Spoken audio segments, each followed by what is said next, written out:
শিৱসাগৰত ৰাইজৰ দলৰ সমষ্টি সমিতিয়ে কাৰ বিৰুদ্ধে এই গণতান্ত্ৰিক অহিংস আন্দোলনৰ কাৰ্যসূচী আৰম্ভ কৰিছে আৰু সমগ্ৰ অসম জুৰি ৰাইজৰ দলে আমি এই আন্দোলনটো সম্প্ৰসাৰিত কৰিম।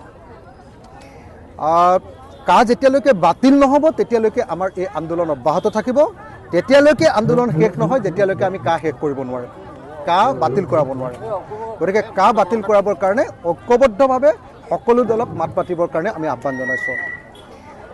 আজি অসমৰ মুখ্যমন্ত্ৰীয়ে কৈছে যে অসমৰ মুখ্যমন্ত্ৰীয়ে বোলে পদত্যাগ কৰিব যদিহে ইয়ালৈ নতুনকৈ বাংলাদেশী আহে, নতুনকৈ বিদেশী আহে।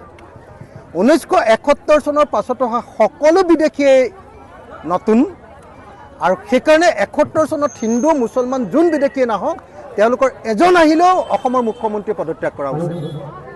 কিন্তু দাসেতো কেতিয়াও পদত্যাগ কৰিব নোৱাৰে, দাসে সদায় প্ৰভুৰ কথা মতে চলে। আমাৰ অসমৰ মুখ্যমন্ত্ৰীজন দিল্লীৰ দাস হয়। গতিকে অসমৰ মুখ্যমন্ত্ৰী দিল্লীৰ দাস হিমন্ত বিশ্ব শৰ্মাই পদত্যাগ কেতিয়াও কৰিব নোৱাৰে যদিহে ৰাইজে তেওঁক পদত্যাগ কৰিবৰ কাৰণে বাধ্য কৰিব নোৱাৰে। মই এই মুহূৰ্তত ৰাইজৰ দলৰ সভাপতি হিচাপে হিমন্ত বিশ্ব শৰ্মাক মুখ্যমন্ত্ৰী পদৰ পৰা পদত্যাগ কৰিবৰ কাৰণে দাবী উত্থাপন কৰিছোঁ, কাৰণ তেওঁ অসমীয়া জাতিক নিৰাপত্তা দিয়াত ব্যৰ্থ হৈছে।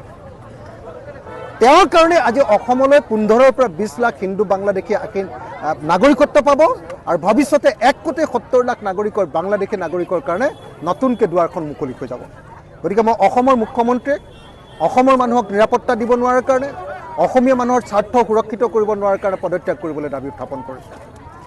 তৃতীয় কথাটো হ'ল মই অসমৰ সকলো ৰাইজকে আহ্বান জনাইছোঁ যে আমি কা বিৰোধী আন্দোলনটো অব্যাহত ৰাখিব লাগিব, কিন্তু 2024 চনৰ নিৰ্বাচনত আমি কাক সমৰ্থন কৰা, কাখন অনা বিজেপিক আমি পৰাভূত কৰিব লাগিব।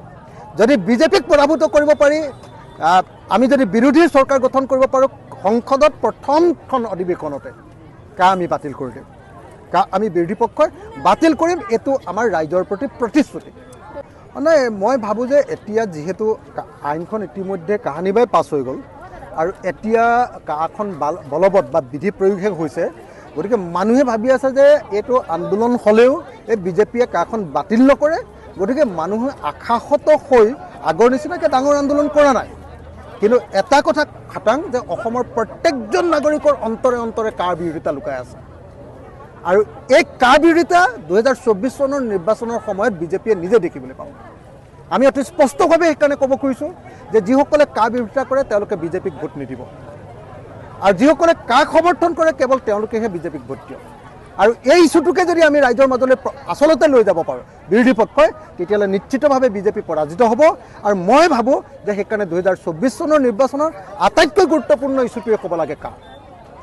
মই অসমবাসী ৰাইজক কাৰ বিৰুদ্ধে ভোটদান কৰিবৰ কাৰণে আহ্বান জনাইছোঁ। ছাত্ৰ সন্থা আৰু 30 জনগোষ্ঠীয় সংগঠনৰ আহ্বানত আজি শিৱসাগৰ আঞ্চলিক ছাত্ৰ সন্থা শিৱসাগৰ চহৰৰ বিভিন্ন প্ৰান্তত আমি ক'লা পতাকা উৰুৱাই প্ৰতিবাদ সাব্যস্ত কৰিছোঁ। আৰু ক'লা পতাকা উৰুৱাই আহি থকা অৱস্থাত আমাক আৰক্ষীয়ে বাধা প্ৰদান কৰিছে, এগৰাকী কৰ্মী কলাৰত ধৰিছে। এই গোটেই ঘটনাটোক আমি আৰক্ষী বাহিনীক যে বিজেপি চৰকাৰখনে নিজৰ এজেণ্ডাৰ ভিতৰত ৰাখি পেলাই তেওঁলোকক ব্যৱহাৰ কৰিছে, এই ঘটনাটোক আমি তীব্ৰ ভাষাৰে গৰিহণা দিছোঁ। আৰু অসমৰ গৃহ বিভাগৰ দায়িত্বত থকা মুখ্যমন্ত্ৰী ডাঙৰীয়াক আমি প্ৰত্যাহ্বান জনাইছোঁ যে গণতান্ত্ৰিক প্ৰতিবাদৰ সন্মুখীন হ'বলৈ যদি সাহস নাথাকে, আৰক্ষী বাহিনীক ব্যৱহাৰ কৰি তেওঁলোকে গণতান্ত্ৰিক প্ৰতিবাদৰ যি কণ্ঠৰোধ কৰিব খুজিছে, এই কথা কেতিয়াও গ্ৰহণযোগ্য হ'ব নোৱাৰে। তাৰ লগে লগে আমি ক'ব খোজোঁ যি জাতিধ্বংসী এই সিদ্ধান্ত, যি জাতিধ্বংসী এখন আইন বাতিল নোহোৱালৈকে সদৌ অসম ছাত্ৰ সন্থাই ৰাজপথৰ সংগ্ৰাম আৰু ন্যায়ালয়ৰ সংগ্ৰাম আমি চলাই যাম। কোনোবা সংগঠনে টিটকাৰি মাৰিব পাৰে যে ৰাজপথতে আন্দোলন হ'ব, অনশন নহয়, ধৰ্মঘট নহয়। অনশন ধৰ্মঘটৰ দৰে পবিত্ৰ কাৰ্যসূচীক অপমান নকৰিবলৈ আমি সেইসমূহ অপশক্তিক সকীয়াই দিছোঁ। আৰু তেওঁলোকৰ যিসমূহ এজেণ্ডা, সেই এজেণ্ডাত আজি আটাইতকৈ লাভজনক হোৱা মানুহকেইজন তেওঁলোকৰ লগত ঘূৰি থাকে। তেওঁ যিগৰাকী বিধায়কৰ লগত আন্দোলন কৰিছে, ঐক্যবদ্ধ সংগ্ৰামৰ কথা কৈছে তেওঁলোকে, সেইগৰাকী বিধায়কে এতিয়া বিধায়ক হোৱাৰ পাছত তাৰ আন্দোলনৰ এই সমগ্ৰ প্ৰক্ৰিয়াটোত কেৱল মাত্ৰ শিৱসাগৰত কিয় আন্দোলন, অসমৰ আন প্ৰান্তত কিয় আন্দোলন নাই, কেৱল সদৌ অসম ছাত্ৰ সন্থাক সমালোচনা কৰি নাথাকিবৰ কাৰণে আমি সেই সকলোবিলাক শক্তিক সকীয়াই দিছোঁ। তেওঁলোকে আহ্বান জনালে ৰাইজ আহে নাহে তেওঁলোকৰ কথা, কিন্তু সদৌ অসম ছাত্ৰ সন্থাক বাৰে বাৰে টাৰ্গেট কৰি থকাটো আমাৰ দৃষ্টিগোচৰ হৈছে। আহিব লগা দিনত এনেকুৱা হৈ থাকিলে ভাতৃঘাতী সংঘাত আমি নিবিচাৰোঁ, কিন্তু আমাৰ মাজত ভাতৃঘাতী সংঘাত হ'ব পাৰে, এই কথা আমি তেওঁলোকক সকীয়াই দিছোঁ। গণতান্ত্ৰিক প্ৰতিবাদৰ সন্মুখীন হ'বৰ কাৰণে এইখন বিজেপি চৰকাৰৰ সাহস নাই। যিগৰাকী মুখ্যমন্ত্ৰী তেওঁ কেৱল দিল্লীক খোজ কৰি থকাৰ ধান্দাত থাকে এগৰাকী মুখ্যমন্ত্ৰীৰ নেতৃত্বত জাতিটো সুৰক্ষিত নহয়। লোকসভাৰ নিৰ্বাচন আহি আছে, গণতান্ত্ৰিক দেশ, গণতন্ত্ৰত ৰাইজে ৰজা, ৰাইজে ইয়াৰ প্ৰত্যুত্তৰ বেলটত দিবৰ কাৰণে, ইভিএমত দিবৰ কাৰণে আমি ৰাইজলৈ আহ্বান জনাইছো। আৰু 30 জনগোষ্ঠীয় সংগঠনৰ আহ্বানত আজি শিৱসাগৰ আঞ্চলিক ছাত্ৰ সন্থা শিৱসাগৰ চহৰৰ বিভিন্ন প্ৰান্তত আমি ক'লা পতাকা উৰুৱাই প্ৰতিবাদ সাব্যস্ত কৰিছো আৰু ক'লা পতাকা উৰুৱাই আহি থকা অৱস্থাত আমাক আৰক্ষীয়ে বাধা প্ৰদান কৰিছে। এগৰাকী কৰ্মীৰ কলাৰত ধৰিছে। এই গোটেই ঘটনাটোক আমি আৰক্ষী বাহিনীক যে বিজেপি চৰকাৰখনে নিজৰ এজেণ্ডাৰ ভিতৰত ৰাখি পেলাই তেওঁলোকক ব্যৱহাৰ কৰিছে, এই ঘটনাটোক আমি তীব্ৰ ভাষাৰে গৰিহণা দিছো আৰু অসমৰ গৃহ বিভাগৰ দায়িত্বত থকা মুখ্যমন্ত্ৰী ডাঙৰীয়াক আমি প্ৰত্যাহ্বান জনাইছো যে গণতান্ত্ৰিক প্ৰতিবাদৰ সন্মুখীন হ'বলৈ যদি সাহস নাথাকে, আৰক্ষী বাহিনীক ব্যৱহাৰ কৰি তেওঁলোকে গণতান্ত্ৰিক প্ৰতিবাদৰ যি কণ্ঠৰোধ কৰিব খুজিছে এই কথা কেতিয়াও গ্ৰহণযোগ্য হ'ব নোৱাৰে।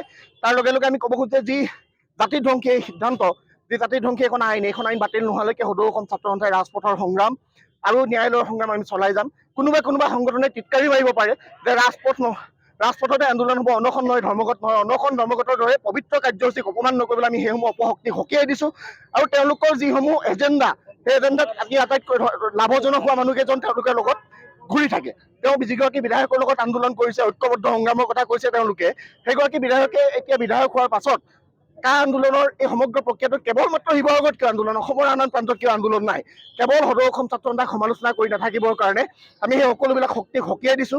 তেওঁলোকে আহ্বান জনালে ৰাইজ আহে নাহে তেওঁলোকৰ কথা, কিন্তু সদৌ অসম ছাত্ৰ সন্থাক বাৰে বাৰে টাৰ্গেট কৰি থকাটো আমাৰ দৃষ্টিগোচৰ হৈছে।